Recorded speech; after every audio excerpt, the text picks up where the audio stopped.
এ বাবা, ডাক্তার দেখাতে গিয়ে কতই না দেরি হয়ে গেল বল মনা। এখন রাত্রি প্রায় 9টা বাজে। হঠাৎ করে দেখবো না বৃষ্টিটাও শুরু হয়ে গেল। হ্যাঁ, আকাশে তো আবার বৃষ্টিও শুরু হয়ে গেছে। মা, চারিদিকে কি শুনশান রাস্তা, আমার না খুব ভয় করছে। হ্যাঁ, মনে শোন মা, ওই যে দেখতে পাচ্ছিস ভাঙাচোরা বাড়িটা, ওটার দিকে কিন্তু একদম তাকাবি না। কেন মা? কি হবে তাকালে?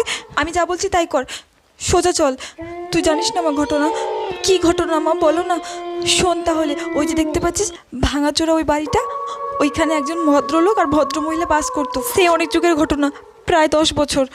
তারপরে ওর বরটা একদিন কাজের জন্য 2 দিনের জন্য বাইরে গিয়েছিল। 2 দিন পরে ফিরে এসে দেখে বউটা ছাদ থেকে পড়ে মারা গেছে। তারপর থেকে ওই বাড়িটার দিকে আর কেউ তাকায় না, আর ওখান থেকে নাকি খুব কান্নার শব্দও আসে, আর সবাইকে নাকি ওই বাড়িটার দিকে টানে। তাই সে ওদিকে কেউ তাকায় না। সোজা চল মা, সোজা চল।